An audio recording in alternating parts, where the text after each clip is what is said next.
The grandfather clock in my foyer had just chimed 1 in the morning when the security system announced a car approaching. I wasn't expecting anyone, not at this hour, not in my secluded Napa Valley estate. Through the surveillance monitor, I watched headlights cut through the darkness, the vehicle moving too fast up my winding driveway. Something was wrong.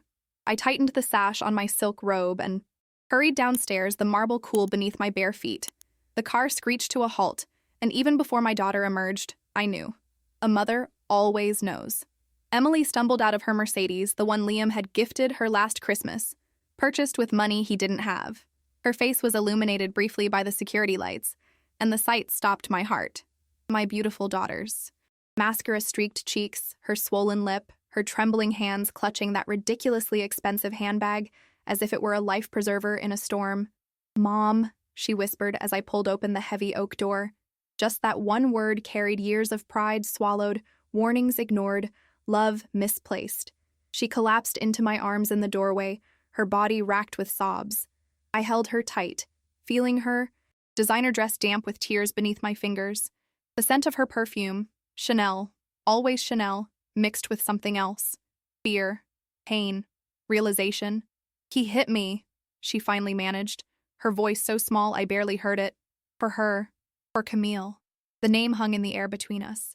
Camille West. The woman whose Instagram photos I'd been monitoring for months, watching her subtle appearances in the background of business events where Liam claimed to be networking. The woman whose name appeared on credit card statements that Michael Green, my forensic accountant, had uncovered. I guided Emily to the living room, lowering her onto the cream-colored sofa imported from Italy. In the soft lamplight, I could see it clearly now.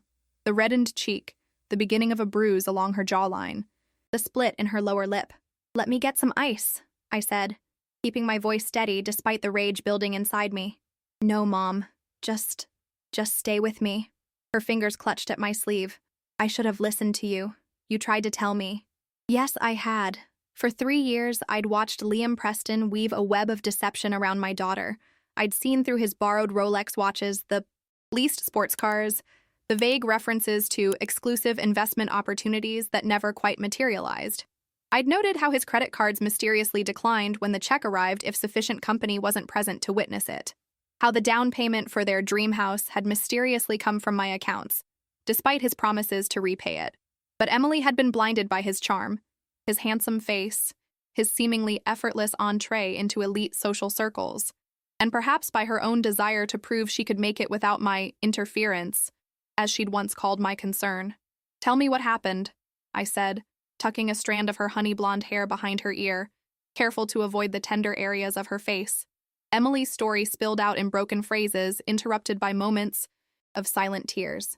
Liam had been distant for weeks, business trips extending mysteriously, strange phone calls taken in whispered tones on the terrace. Then tonight she'd found receipts, a hotel suite in San Francisco, champagne for 2, a woman's bracelet from Tiffany's that had never found its way to Emily's wrist. "I confronted him," she said, her voice strengthening with anger. "He denied it at first. Then he laughed, Mom. He actually laughed and said I should be grateful he married me at all. That Camille understood him better, that she didn't come with strings attached. By strings, I knew Liam meant me, the watchful mother-in-law whose wealth he coveted, but whose scrutiny he resented. When I threatened to leave, she touched her bruised cheek. He said I was nothing without him, that no one would believe me, that he controlled everything now, our finances, our social circle, even you. I almost laughed at that. If only Liam knew what I had been quietly assembling for months. The meticulous trail of his deceptions, laid bare in spreadsheets and bank statements, the photographic evidence of his infidelity, the interviews with contractors he'd stiffed, investors he'd misled, friends whose identities he'd leveraged for credit. He doesn't control anything, Emily. Not anymore. I squeezed her hand. You're safe now. Emily's eyes met mine, a flash of her childhood vulnerability showing through. What do I do, Mom? Everyone thinks we're this perfect couple, the Preston Hart Union. Napa royalty. She gave a bitter laugh. It's all fake. The money, the love, everything. Not everything, I said softly. The truth isn't fake, and it's time everyone knew it. I didn't tell her then about the Sterling Society soiree happening in 3 days' time, Napa Valley's most prestigious charity gala, where Liam would undoubtedly be preening, playing the role of magnanimous benefactor with money he didn't have. I didn't mention that Michael Green had just, finalized his comprehensive report on Liam's financial house of cards. I didn't say that sometimes justice doesn't need to scream to be heard. Sometimes it simply needs to be revealed in the proper setting, before the right audience. Instead, I held my daughter as the clock ticked past 2, then 3 in the morning. I watched her slip into exhausted sleep on my sofa, looking so much like the little girl who used to crawl into my bed during thunderstorms. I covered her with a cashmere throw, careful not to wake her. Then I went to my study and made a single phone call. Michael, it's Evelyn Hart. I need the final report tomorrow. Yes, all of it. And I need one more thing. I need you to attend the Sterling Society soiree as my guest. I hung up and looked out at the vineyards that stretched beyond my windows, silver blue in the moonlight. I had built everything I owned through careful investment, honest work, and a commitment to our community. I had taught Emily the value of integrity. Now it was time to show her the power of truth. Liam Preston was about to discover that appearances can only carry you so far. Sometimes reality catches up in the most elegant of settings, with nothing more than a whisper. Dawn broke over the vineyard, painting my bedroom walls with soft golden light. I hadn't slept. How could I with my daughter's bruised face imprinted on my mind? I showered and dressed with careful precision. A charcoal pencil skirt, silk blouse the color of Merlot, pearls that had belonged to my grandmother, armor of a sort. Downstairs, I found Emily at the, kitchen island, wrapped in one of my robes, hands curled around a mug of coffee. The morning light was unforgiving to her injuries. The bruise along her jaw had darkened to a purple crescent. You should see a doctor, I said, pouring myself coffee from the carafe. And say what? That my husband hit me because I caught him cheating? Her laugh was hollow. The Preston name still means something in this valley. His family has been here for generations. Having a name and deserving respect are two different things, I replied. Emily's phone buzzed on the counter. She flinched, then turned it face down. 37 missed calls, 22 texts. He's threatening to call the police and report the car stolen. The Mercedes is registered in your name, I reminded her. I made sure of that. She looked up, surprised. You did? When? When you were signing the paperwork. I had the dealer change it. I didn't add that I'd also paid off the loan secretly, ensuring Liam couldn't use it as leverage. Your name is on the title. It's yours.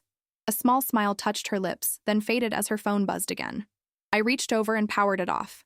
You need space, I said. Time to think. Clearly. Emily nodded, her fingers tracing the rim of her mug. I feel so stupid, Mom. All those signs you pointed out, the vague business partners, the cash-only deals, the way he always had explanations for why his name couldn't be on accounts. Love makes us believe what we need to believe, I said gently. It wasn't just love. Her eyes met mine, filled with a shame that broke my heart. It was pride. I wanted to prove I could make my own choices, build my own life. When you questioned him, it felt like you were questioning me. I swallowed hard. Emily had always been fiercely independent, even as a child. After her father died when she was 12, that independence had calcified into something more rigid, a determination to carve her own path separate from mine. I'd respected that, perhaps too much. I have something to show you, I said after a moment. When you're ready. She followed me to my study, where files were neatly arranged on the mahogany desk. Michael Green's preliminary reports, financial records, surveillance photos, 3 months of careful investigation, initiated after I'd overheard a disturbing conversation between Liam and an unknown man at the Harvest Festival, something about keeping the old lady happy while restructuring assets. Emily sank into a leather chair as I laid out the evidence piece by piece. Liam's actual bank balances, the loans taken out in both their names, the shell companies, the outstanding debts, the careful pattern of using one investor's money to temporarily impress another. This can't be right, she whispered, staring at a document showing their home's second mortgage, one she'd never signed for. We just renovated the kitchen. He bought a boat last month. With what money? I asked softly. Her fingers trembled as she flipped through more pages. These credit cards, I didn't know about these. They're in your name, I confirmed.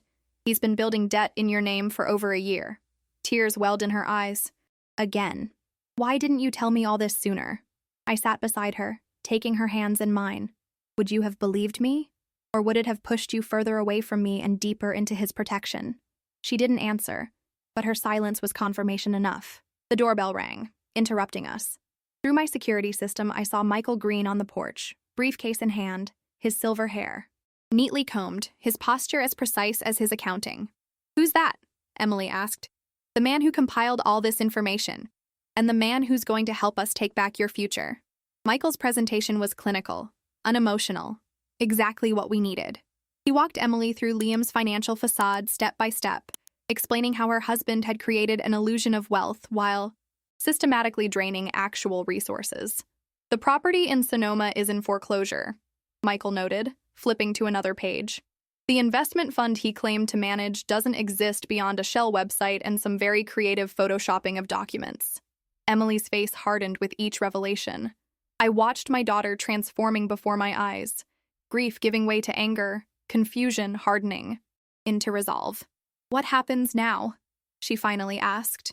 Michael glanced at me, then back to Emily. "That depends on what you want, Mrs. Preston. Criminal charges could be filed for the identity theft, the fraudulent loan applications, the—" "No," Emily interrupted. "No police.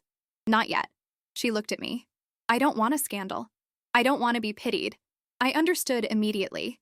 In our world, in Napa Valley's elite circles, pity could be as damaging as the abuse itself. Emily didn't want to be a victim. She wanted to reclaim her dignity. "There's another way," I said. "A quieter way, but perhaps more effective." I outlined my plan for the Sterling Society soiree, how Michael would attend as my guest, how we would quietly share key information with select individuals, people Liam had lied to, borrowed from, manipulated. Not a public confrontation, but a controlled revelation. "By the end of the evening," I explained, "Liam will have nowhere to hide, no one left to deceive. His house of cards will collapse without us having to push it." Emily's expression shifted from uncertainty to something harder, more determined. "Will Camille be there?" I nodded. "She's on the guest list." "+1 of Jeffrey Wilson." A bitter smile touched Emily's lips. "Of course. The tech investor Liam's been courting."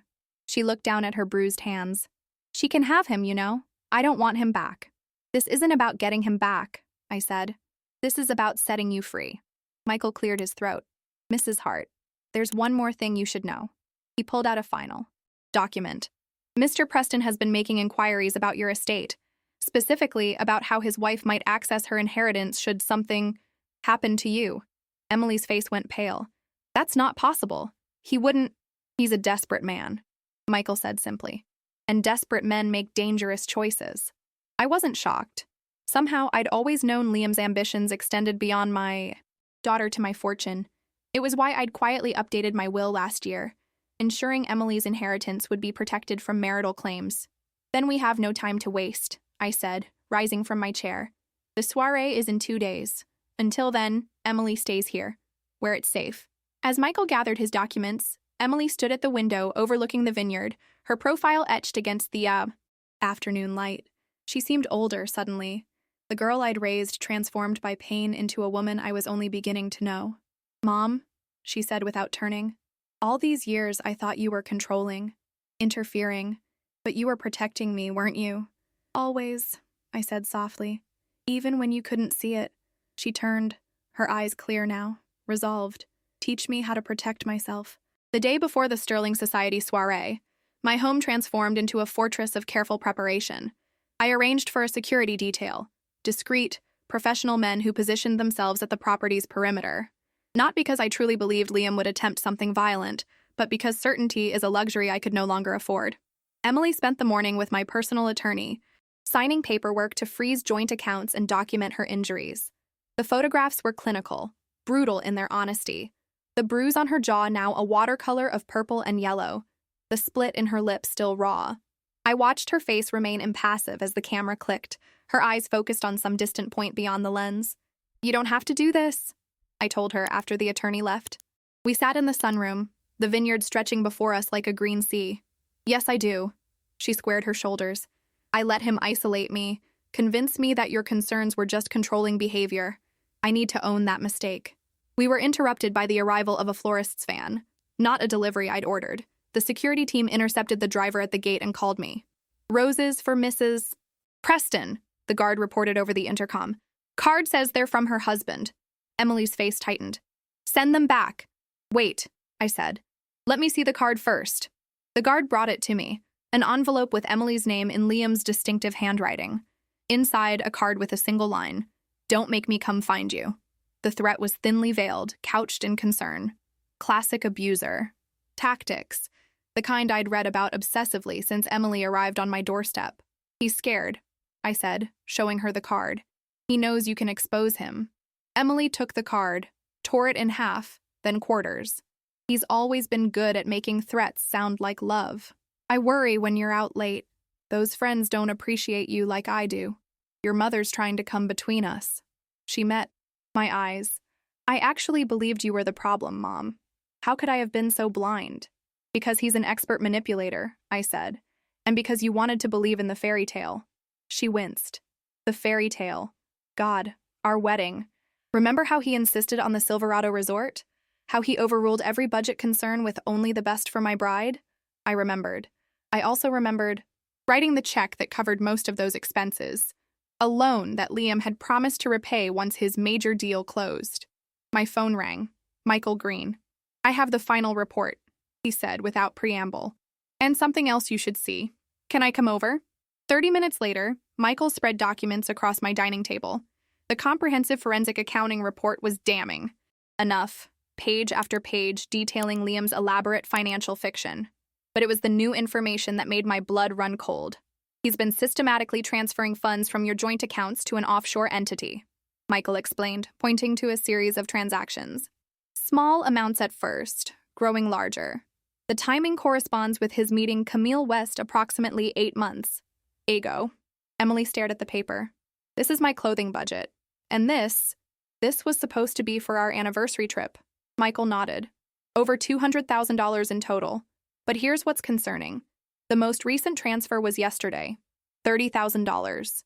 But I froze the accounts," Emily said, confusion clouding her face. "This came from a different account, one I wasn't previously aware of." Michael pushed another document toward us. "It's an investment account that appears to be linked to the Hart Family Trust." My stomach dropped. "That's not possible.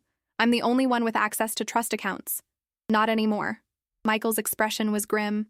"Someone added Liam as an authorized user 3 months ago. The paperwork has your signature, Mrs. Hart." The signature looked authentic. Perfect imitation of my flowing script. But I hadn't signed anything related to the trust in years. "He forged it," I whispered. "It gets worse." Michael pulled out one final document. "This was filed with the county recorder's office last month. It's a quitclaim deed transferring partial ownership of this property to Liam Preston. Again, with your signature." The room seemed to tilt slightly. My home, the estate I'd built after Emily's father died, my sanctuary, partially signed away to a man who had beaten my daughter. "Is this legal? Can he get away with this?" Emily's voice had a new edge of panic. "No," Michael said firmly. "It's fraud. But unwinding it will take time. Legal proceedings. And in the meantime, he could potentially try to exercise rights as a partial owner." I thought of, Liam with his perfect smile and empty promises, walking through my home as if he owned it, taking what wasn't his, what he hadn't earned. "He won't set foot on this property," I said, my voice calmer than I felt. "We have security now. And after tomorrow night, he won't have the social standing to attempt it." Emily looked unconvinced. "He's desperate, Mom. You said it yourself. What if the soiree doesn't go as planned? What if people believe him over us?" It was a valid fear. Liam was charming, convincing. He'd fooled everyone for years, including, briefly, me. "People believe what supports their worldview," I said. "The wealthy and powerful of Napa have invested in Liam's image because it reflects well on them. Their ability to spot talent, to include the right people in their circle. When that image crumbles, they'll distance themselves immediately." "And Camille?" Emily asked. "Will she distance herself too?" Michael cleared his throat. "Actually, about Ms. West. I did some digging." He pulled out another file. "She's not who she appears to be either. Her real name is Camille Westerman. She has a history of attaching herself to wealthy men, then disappearing when their fortunes change." Emily gave a hollow laugh. "So she's a gold digger who dug up fool's gold. Perfect for each other." "There's more," Michael continued. "She's been photographed with Jeffrey Wilson at several events. But my sources suggest she's been using that connection to introduce Liam to potential investors. In fact, the offshore account I mentioned, she's listed as a co-beneficiary." The pieces clicked into place. Not just an affair, then, a partnership. Camille and Liam, working together to extract as much money as possible before moving on to their next targets. Do we have enough evidence to go to the police? I asked. Michael hesitated. It's complicated. The forged documents, yes. The offshore accounts, possibly. But they've been careful. Without Emily's testimony about the assault, it might be difficult to build a case that would result in significant consequences. I looked at my daughter, her face still bearing the marks of Liam's rage. It's your choice, I said softly. Whatever you decide, I'll support you. Emily was quiet for a long moment. No police, not yet. She straightened in her chair. First, we do it your way. The soiree, the whispers, the public. Reckoning. I nodded, pride mingling with concern. My daughter had always been strong, but this was different. A steel I'd never seen before, forged in betrayal's fire. Then we need to prepare, I said. What you'll wear, what you'll say, how you'll carry yourself. Like a heart, Emily said, the ghost of a smile touching her lips. Not a Preston. That night, as Emily slept in the guest suite, down the hall, I sat in my study reviewing Michael's final report once more. The evidence was irrefutable, a perfect paper trail of deception. But paper alone wouldn't be enough. Tomorrow would require perfect timing, strategic conversations, and above all, dignity. I thought of Emily's words, like a heart. Yes, we would face this not with screaming or scenes, but with the quiet certainty of truth. The Sterling Society soiree would be Liam Preston's final performance, and for once he wouldn't be controlling the script. The morning of the Sterling Society soiree dawned clear and bright, the September sun casting long shadows across the vineyard. I woke early, my mind already racing through the evening's choreography. Every detail mattered, from the precisely timed arrivals to the carefully selected conversations.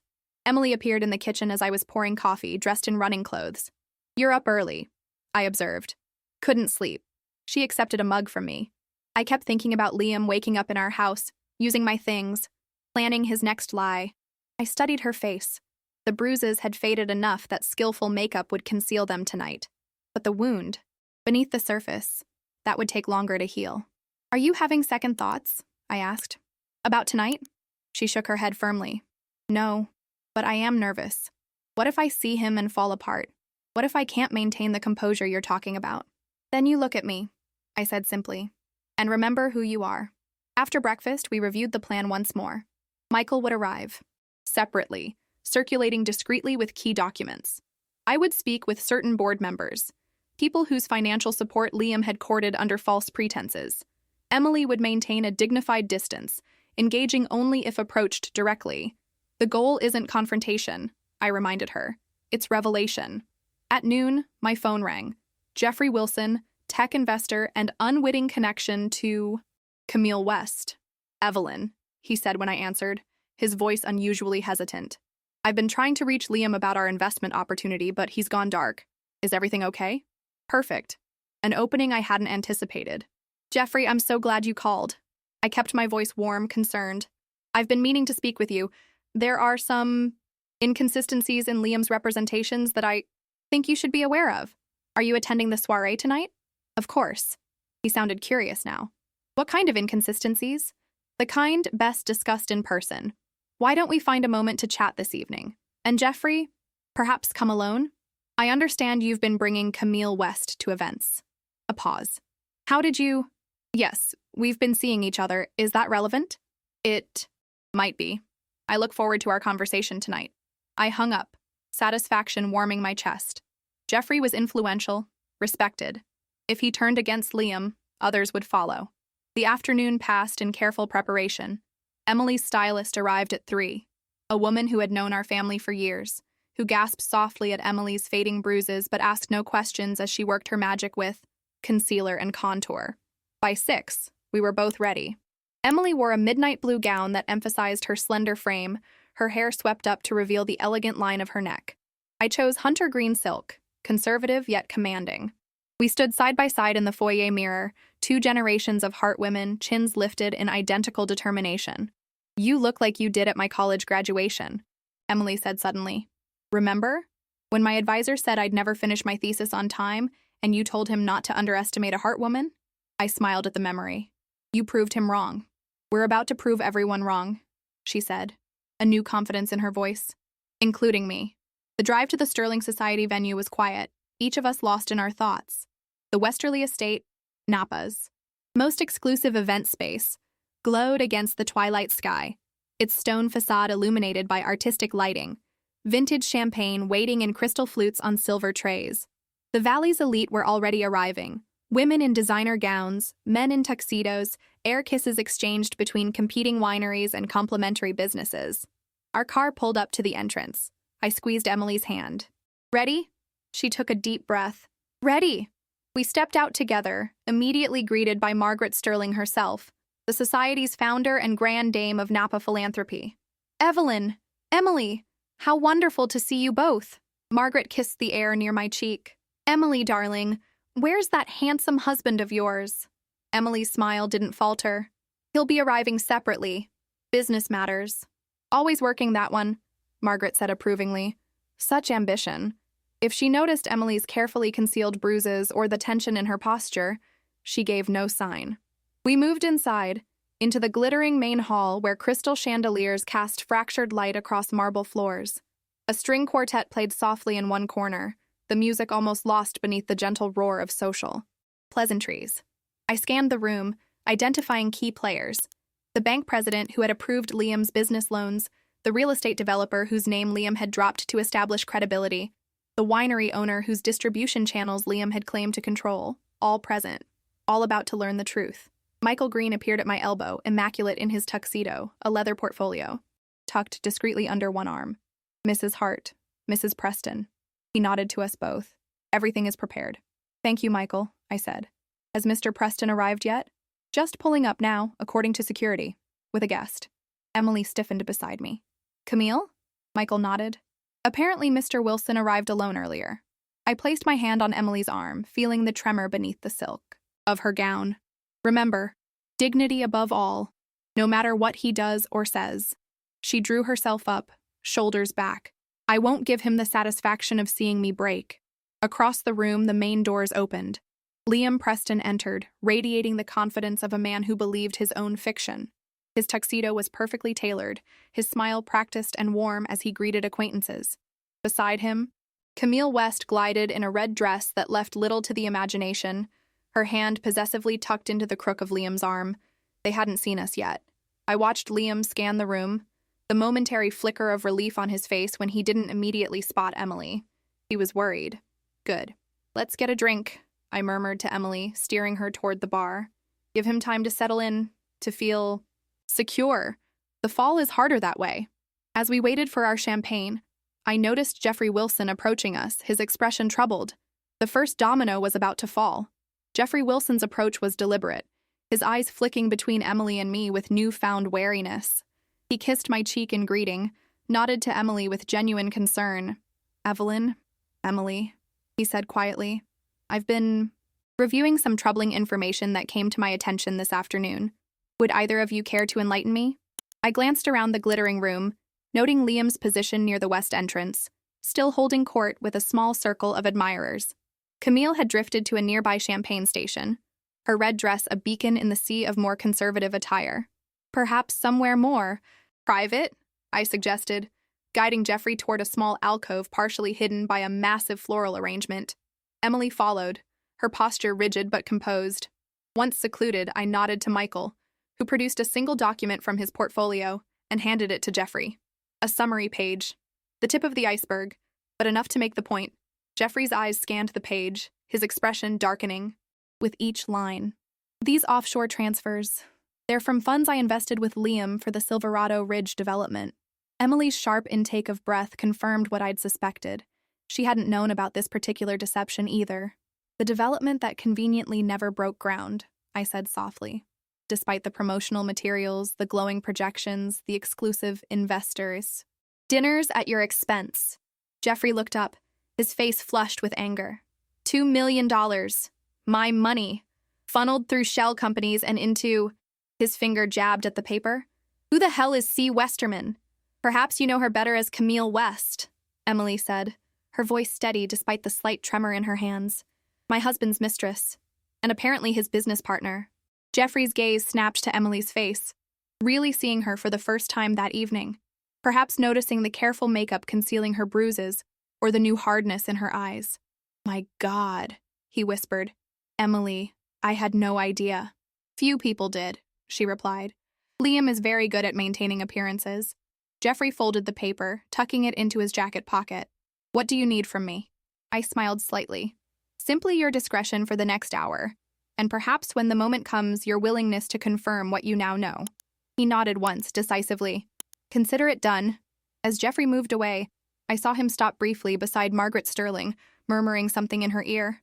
The society matriarch's eyes widened slightly before her practiced composure returned.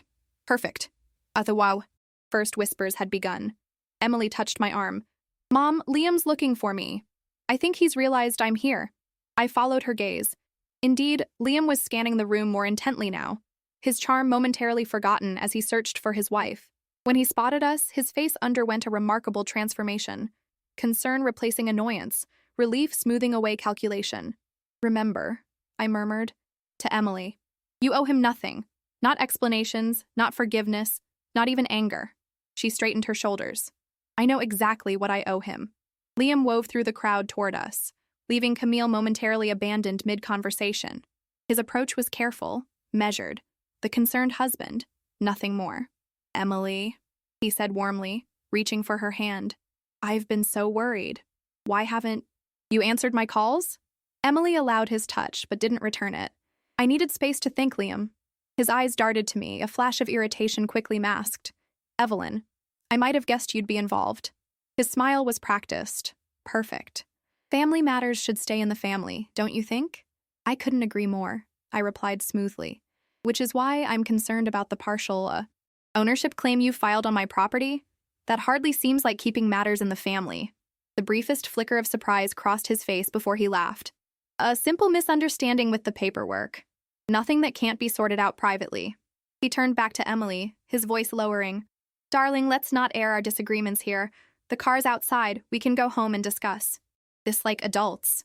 Emily didn't move. "I am home, Liam. With my mother." His smile tightened. "You're being dramatic. Whatever I said during our argument, you know I didn't mean it. These things happen in marriages." "Things like forged documents?" I interjected mildly. "Offshore accounts? Identity theft?" Liam's composure slipped for just a moment, genuine shock registering in his eyes. He recovered quickly, but not before Margaret Sterling, passing nearby with a group of board members, had caught the exchange. "Evelyn," Margaret said, curiosity evident beneath her social veneer. "Is everything all right?" "Actually, Margaret," I replied, "I was just about to find you. There's a matter concerning the society's finances I believe you should be aware of." Liam's hand closed around Emily's wrist, tight enough that I saw her wince. "This isn't the time or place," he hissed. "Let go of me," Emily said quietly. "You've left enough bruises." The words hung in the air. Margaret's eyes widened, darting between Emily's face and Liam's hand still gripping her wrist. "Bruises," Margaret repeated, her voice dropping to a scandalized whisper. Liam released Emily immediately, a charming laugh covering his retreat. "My wife has a flair for the dramatic. A small disagreement blown out of proportion." "Show her," I said to Emily. Without hesitation, Emily withdrew a compact from her clutch, dabbing carefully at her jawline until the concealer began to dissolve, revealing the yellowish edges of the bruise beneath. "Oh, my dear," Margaret breathed. "It looks worse than it is," Emily said with remarkable composure. "The split lip has mostly healed." Margaret's society smile vanished, replaced by genuine concern. "Emily, if you need assistance—" "What she needs," Liam cut in smoothly, "is privacy during a difficult time. Emily's been under tremendous pressure lately, because her husband has been systematically draining their accounts to fund an affair with Camille West. I finished for him." Margaret's head snapped toward the woman in red, who was now watching our group with visible anxiety. The whispering had spread to nearby clusters of guests, all pretending not to listen while absorbing every word. "This is absurd," Liam said, but his confident tone had developed a hairline crack. "Evelyn has always resented our marriage. She's manipulating a temporary marital dispute to drive a wedge between us." Michael Green appeared at my elbow, as if summoned by some silent signal. "Mrs. Hart, the documentation you requested." He handed me a thin folder. I opened it, extracting several photographs. Liam and Camille at various locations over the past months, their body language unmistakable. I passed them to Margaret, whose eyebrows rose higher with each image. The dates are marked on the back, I said conversationally. You might notice that several coincide with charitable events where Liam claimed business conflicts prevented his attendance. This is an invasion of privacy, Liam snapped, his charming facade crumbling. Those were business meetings. In hotel suites? Emily asked, her voice steady. With my clothing budget paying for champagne and jewelry, the circle around us had widened, more guests drawn to the unfolding drama despite themselves. Jeffrey Wilson had positioned himself strategically nearby, his expression thunderous as he watched Camille try to edge toward the exit. Margaret, I said calmly, as treasurer of the Sterling Society, you should also know that the generous donation Liam made last quarter, the one that earned him a place on the board, came from funds he obtained fraudulently through forged documents bearing my signature. Margaret's hand flew to her pearl necklace. Evelyn, these are serious accusations. With serious evidence to back them, I replied, nodding to Michael. This is a private matter, Liam insisted, desperation creeping into his voice. Emily, we need to leave. Now. He reached for her. Arm again. Don't touch me, Emily said, her voice clear enough to carry to the nearest clusters of guests. Not ever again. The room had grown quieter, the orchestra's music suddenly too loud in the hush. Camille had frozen near the exit, caught in the spotlight of collective attention. Jeffrey Wilson stepped forward. I can confirm that funds I invested with Mr. Preston for legitimate business purposes were diverted to personal accounts. I have the records to prove it. Liam's face went pale, then flushed with anger. This is a coordinated attack on my reputation. Emily, if you don't leave with me right now, you'll regret it. The only thing I regret, she said calmly, is not seeing the truth sooner. The whispers around us had swelled to a low buzz of conversation. I caught fragments. Always thought it was too good to be true. Heard the Mendoza deal collapsed. Wondered how he afforded that boat. Liam's careful construction was crumbling before our eyes. The weight of truth too heavy for his house of cards. And in that moment, watching my daughter stand firm against the man who had abused her trust, I felt a fierce pride, unlike anything I'd known before. The evening was unfolding exactly as planned, but as I met Liam's eyes, now cold with a hatred he no longer bothered to disguise, I realized the true confrontation was only beginning. The Sterling Society soiree continued its elegant rhythm around us, but the undercurrent had changed irrevocably. Conversation still flowed, champagne still sparkled, the quartet still played Vivaldi, but a new electricity charged the air, the thrill of scandal unfolding in real time. Liam stood frozen in our small circle, trapped between retreat and confrontation. I watched calculation flash across his features as he weighed his options. Denial had failed. Charm had faltered. What remained was the cold pragmatism I'd always sensed beneath his polished exterior. This is hardly the venue for such discussions, he finally said, his voice lowered to avoid further attention. Emily, we can resolve this privately. Whatever your mother has told you. My mother didn't tell me anything, Emily interrupted. You told me everything I needed to know when you hit me, when you threatened me, when you lied to me for 3 years. Margaret Sterling cleared her throat delicately. Perhaps we should continue this conversation in the library, more private. Her eyes swept the watching crowd meaningfully. An excellent suggestion, I agreed, grateful for Margaret's intervention. A public acknowledgement was necessary, but a public meltdown would only harm Emily in the end. Margaret led us through the main hall toward a heavy oak door at the far end. Jeffrey Wilson followed, as did Michael Green, with his portfolio of evidence. I noticed Camille West hovering uncertainly by the bar, caught between fleeing and following. After a moment's hesitation, she trailed behind our procession, keeping a careful distance. The library was exactly as one would expect in a Napa Valley estate. Leather-bound books, a massive stone fireplace, hunting prints in gilt frames. Margaret closed the door behind us, muffling the sounds of the gala beyond. Now, she said, her society smile replaced by business-like efficiency, let's discuss this matter directly. Liam, these allegations are extremely serious. They're also completely false. Liam countered smoothly. Emily and I had a disagreement. Things got heated. I admit I wasn't at my best, but this campaign to destroy my reputation is grossly disproportionate. The bruises on my daughter's face suggest otherwise, I said quietly. And the financial evidence is quite compelling, added Michael, opening his portfolio on a mahogany side table. Bank transfers, forged documents, misappropriated investments. Jeffrey stepped forward. $2 million of my money, Liam, transferred to offshore accounts under your control and Ms. West's. At this, Camille finally spoke from where she stood near the door. I had nothing to do with any financial impropriety. Liam assured me those accounts were legitimate business holdings. Liam's head snapped toward her. Shut up, Camille. Don't tell me to shut up, she hissed back. You promised me this would never come back on me. You said everything was above board. The cracks in their alliance were widening by the second. I caught Emily watching this exchange with an expression of detached fascination, as if observing characters in a play rather than the collapse of her marriage in real time. Liam turned back to Margaret. This is a coordinated effort to discredit me. Evelyn has never approved of me. She's been waiting for an opportunity. To protect my daughter? Yes, I have. I kept my voice level. But the evidence speaks for itself. The forged documents with my signature. The accounts opened in Emily's name without her knowledge. The funds diverted from legitimate investments. Margaret looked to Michael. You can verify all this? In exhaustive detail, he confirmed. As a forensic accountant, I've documented every transaction, every forgery, every misappropriation. Liam's confidence was visibly eroding, but he made one final attempt at damage control. Emily, he said, his voice softening to the tender tone that had once won her heart. You know me. You know I would never intentionally hurt you. This was all for us, for our future. The investments, the connections, everything was to build the life you deserved. For a moment, I feared Emily might waver. The pull of 3 years together, of shared dreams and intimate moments, could not be easily dismissed. But when she spoke, her voice was clear and steady. The life I deserved wouldn't have been built on lies, Liam.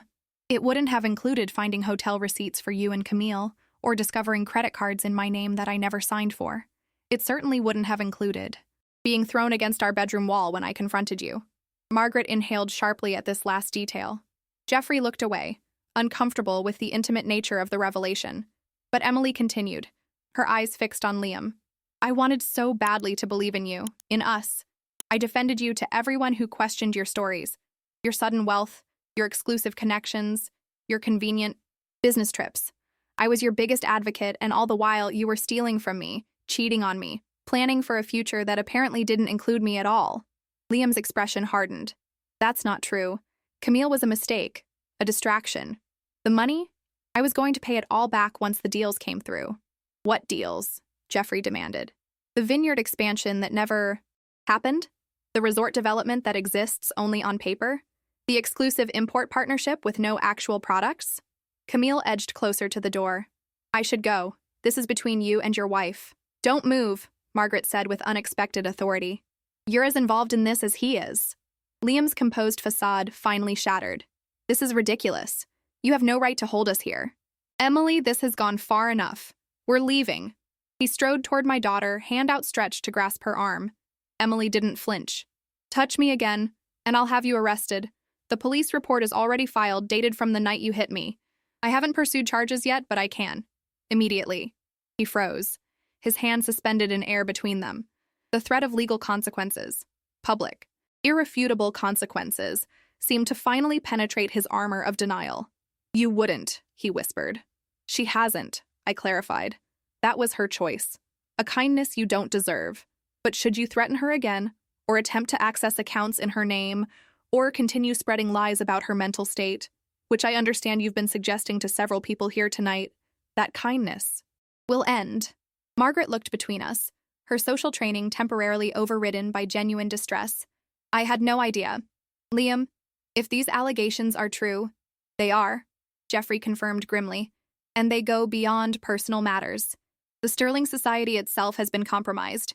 The donation that secured Liam's board position, likely made with misappropriated funds. This, I knew, would be the final blow. Margaret's dedication to the society transcended all social niceties. The organization's reputation was sacrosanct. The board position will need to be vacated immediately, Margaret said, her decision instant and irrevocable. And the donation? She glanced at Michael. Can it be traced? Returned to its rightful owners? With some effort, yes, Michael confirmed. Liam's face had gone ashen. You can't do this. My position in this community is built entirely on deception, I finished for him, just like everything else. The weight of reality seemed to finally descend on Liam's shoulders. His posture slumped, the charismatic energy that had defined him draining away like air from a punctured balloon. What do you want? He asked, his voice hollow. Money? Public? Apology? What will make this go away? Emily stepped forward, more confident than I'd seen her in years. I don't want anything from you, Liam. Not revenge, not apologies, not explanations. I just want the truth acknowledged and my life back. You'll sign the divorce papers my lawyer will send tomorrow. You'll return anything you took under false pretenses. You'll stay away from me and my mother. That's all? The simplicity of her demands seemed to confuse him. In Liam's world, everything was transactional, everything negotiable. The concept of someone wanting only truth and freedom, not retribution, was foreign to him. Before he could respond, the library door opened. A server appeared, oblivious to the tension in the room. Mrs. Sterling, they're ready for your address to the guests. Margaret composed herself instantly, years of social training reasserting themselves. Thank you. Tell them I'll be right there. She turned to our small group. This matter isn't concluded, but it will have to wait. I expect all parties to maintain decorum for the remainder of the evening. As she swept from the room, Geoffrey following close behind, I watched Emily's face. The relief there was.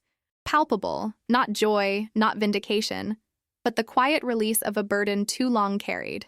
She had stood her ground, spoken her truth, reclaimed her dignity. Whatever happened next would be on her terms. Liam and Camille remained in the library as we followed Margaret back to the gala. The evening's choreography had played out perfectly, the truth revealed without screaming or scenes, but as I took Emily's arm, guiding her through the crowd of curious onlookers, I knew the real work of healing was only beginning. The week following the Sterling Society soiree passed in a blur of quiet activity. Emily stayed with me, sleeping late into the mornings, spending afternoons walking through the vineyard or sitting by the pool with a book open, but unread on her lap. I gave her space, understanding that healing requires silence as much as conversation. Meanwhile, the repercussions of our revelation rippled through Napa Valley's social circles. Margaret Sterling had managed the immediate aftermath with impressive diplomacy, announcing to the soiree guests only that Liam Preston had resigned from the board due to personal circumstances. But whispers traveled fast in our community, and by Monday morning, the narrative had shifted irrevocably. Liam's business associates began distancing themselves publicly. Geoffrey Wilson issued a statement about unfortunate investment irregularities without naming names, but everyone knew. The local paper ran a small piece about financial improprieties at several development projects previously linked to Liam. Camille West disappeared from social media, her carefully cultivated presence vanishing overnight. On Thursday morning, Emily received a text from a number I didn't recognize. She read it silently, then handed me her phone without comment. I've signed the papers. Everything's at the lawyer's office. I'm leaving town for a while. I'm sorry. No name was necessary. The message's brevity spoke volumes about Liam's final surrender. Not heartfelt remorse. Not true accountability. Just retreat. It was more than I'd expected, but less than Emily deserved. How do you feel? I asked her. She considered the question, looking out over the vineyard where harvest preparations were underway. Relieved, empty, angry that I wasted 3 years. Grateful it wasn't longer. She took back her phone, deleted the message. Mostly, I feel like I'm waking up from someone else's dream. That afternoon, Michael Green arrived with final updates. We sat in the sunroom, autumn light warming the space as he organized his papers with characteristic precision. The forensic report has been submitted to the relevant financial institutions, he explained. The fraudulent accounts in Emily's name have been closed, and the credit reporting agencies have been notified of the identity theft. Emily nodded. And the mortgage? The second one I never signed for? Being investigated by the lender. Since the documentation was forged, they'll likely void it entirely. Michael adjusted his glasses. As for the offshore accounts, most have been frozen pending investigation. Mr. Wilson has engaged separate counsel to recover his investment funds. And Camille? I asked, curious about Liam's accomplice. Ms. Westerman, or West, has apparently returned to Chicago. Her previous pattern suggests she'll likely resurface under a slightly different name in another affluent community. Michael's tone was clinical, but his expression softened as he turned to Emily. The good news is that while your credit has taken a temporary hit, we've documented everything thoroughly. Within 6 months, your financial record should be clear. Emily smiled faintly. 6 months to rebuild what took 3 years to destroy. That seems fair somehow.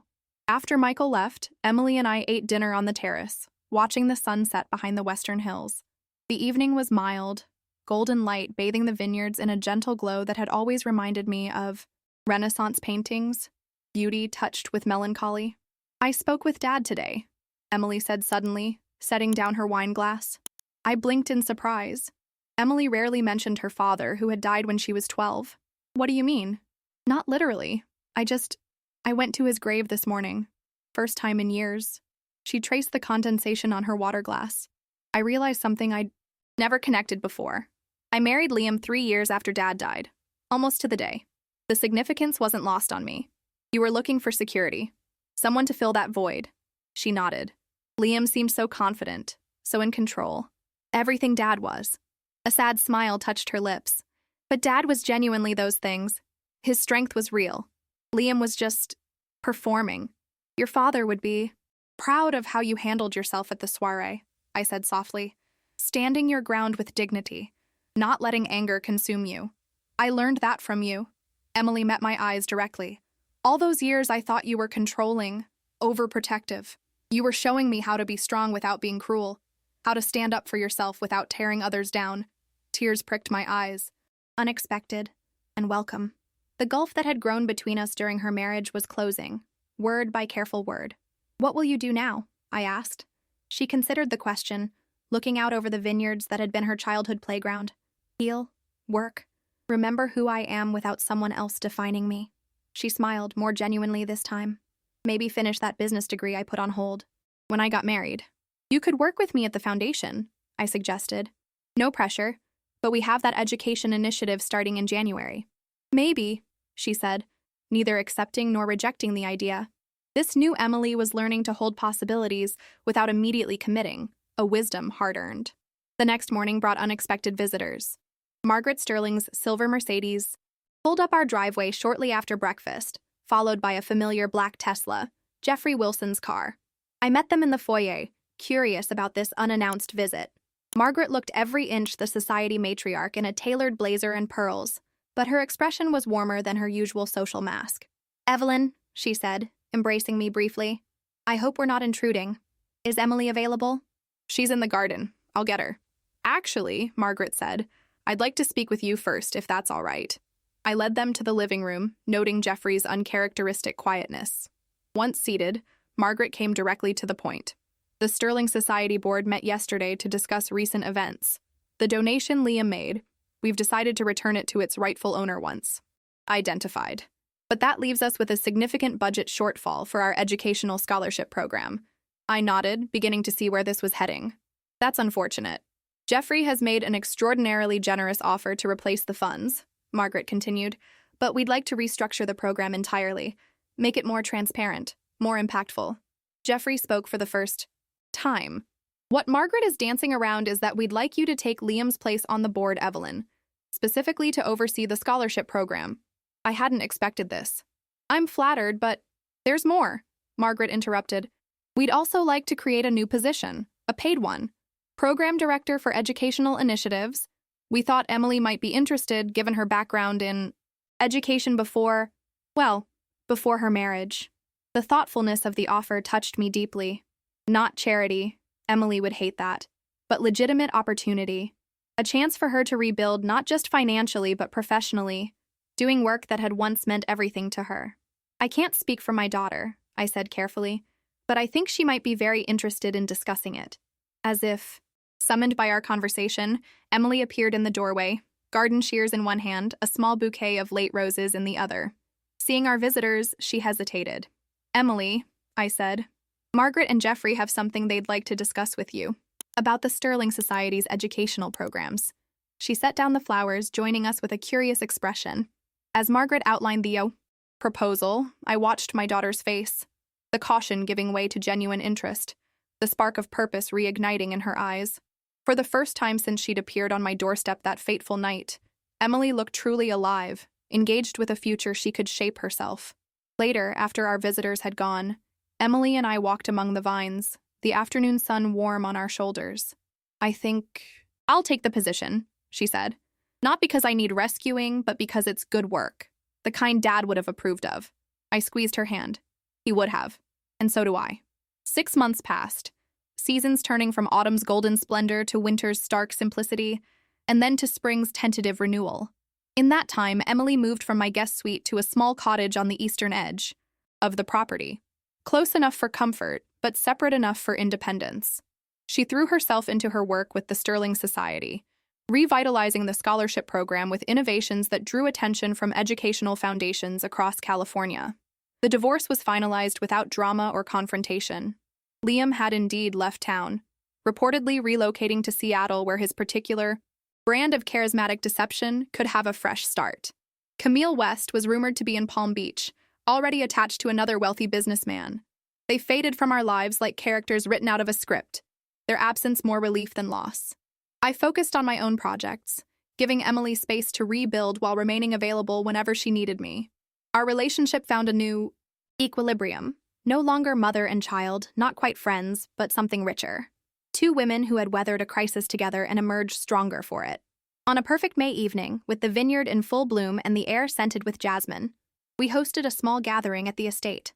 The Sterling Society's scholarship recipients, 15 promising students from underserved communities, were being honored before heading off to college in the fall. Emily had insisted on holding the event at our home rather than a hotel or restaurant. "They should see what's possible," she'd explained. "Not to make them covet wealth, but to expand their sense of what they might achieve." As twilight descended, I found myself on the terrace watching Emily in her element. She moved among the students and their families with genuine warmth, her easy laughter carrying across the lawn. Margaret Sterling stood nearby, nodding approvingly. "She's remarkable," Margaret said, joining me at the balustrade. "You've raised an extraordinary woman, Evelyn." "She raised herself these past months," I replied. "I just provided the space." Margaret smiled knowingly. "You provided more than that. You showed her how to reclaim her dignity without succumbing to bitterness. Not every mother could have managed that delicate balance." I thought about that night 6 months ago. Emily standing firm in the Sterling Society library, asking only for truth and freedom, not revenge. She's always had a good heart. Liam couldn't change that, no matter how hard he tried. Jeffrey Wilson approached, champagne flute in hand. He'd become a regular visitor to our estate, ostensibly to discuss Sterling Society business with Emily, but I suspected his interest wasn't purely professional. Emily seemed to enjoy his company, though she remained cautious about romantic entanglements, a caution I fully supported. "The Martinez girl is brilliant," Jeffrey commented, gesturing toward a young woman deep in conversation with Emily. "Already accepted to MIT with a double major in environmental science and economics." Emily mentioned her. I nodded. "First in her family to attend college.